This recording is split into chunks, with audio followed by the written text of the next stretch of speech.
The Tron movies have always been like a representation of the technological advancement that happened in the eras in which they were released.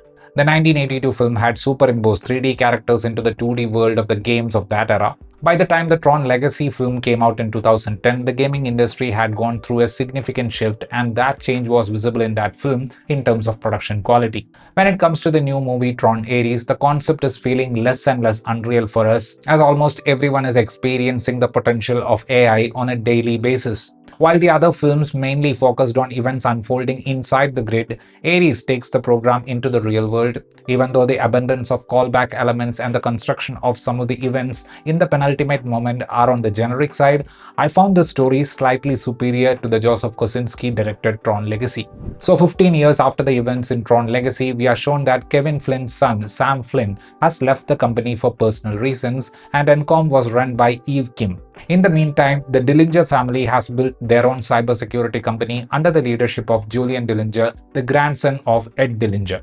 Now, both these companies are in search of a permanence code that would help them build the digital frontier Kevin Flynn has always imagined. What we see here is the technology war between these two companies to get that code. While the second movie totally disregarded the Dillinger antagonist track and made the story Flynn versus Clue, Ares is going back to that classic rivalry. Directed by Joachim Rønning, the movie tries to be a fan service with many callbacks to the previous film. The security guard's cup falling down, the dialogue "It's all in the wrist," the way Eve jumps her bike, and how they sort of place that Ducati at the end of the film, etc. are some of the Easter eggs they have placed for the fans of this franchise. There is actually a small portion in the film where you see Ares against the backdrop of the 1982 grid. While you can understand that all these have been done to make the movie feel like a part of the franchise, since there are very few returning cast members in this movie, it does not end up looking like a forceful callback. And there is purpose to all these inclusions. They are not trying to do a different iteration of the same story with a superior tech. This time, the transfer is happening from the grid to the real world, and unlike the last two times, the story is not from the POV of a user, it is from the POV of a program that is empathetic. While AI learning and the incorporation of feeling sounds interesting as an idea, the fact that Ares shows signs of empathy from the moment we see him, despite having a man-child-like master, felt a bit odd. The conceptual juggling of themes in the screenplay was a sign that this wasn't a lame attempt to capitalize on the IP. The way Jesse Vigatow places these ideas is impressive.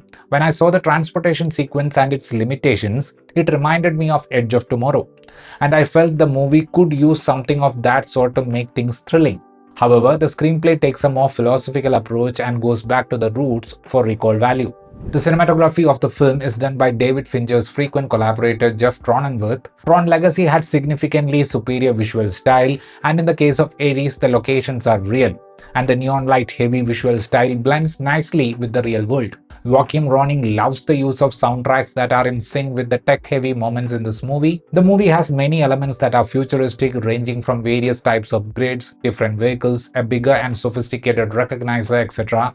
And the sound design of all these elements was really good, and it transports you into that space. Jared Leto, who has co-produced this film, has played the role of the rogue program Ares. He's playing a program, and hence the emotional range is pretty limited. And like I said, the script's efforts are to make that character empathetic, and Leto, with those expressive eyes of his, manages to strike a fairly neat balance. Greta Lee is the one who has played the part of Eve Kim.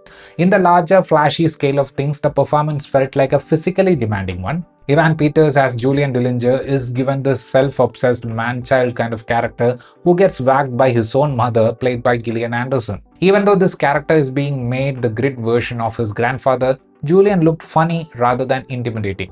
Jodie Turner-Smith's Athena sort of gets lost in the crowd. Jeff Bridges reprises his role as Kevin Flynn. Hasan Minhaj seems like the next Indian guy for Hollywood, and Ajay for everyone in this movie was AJ.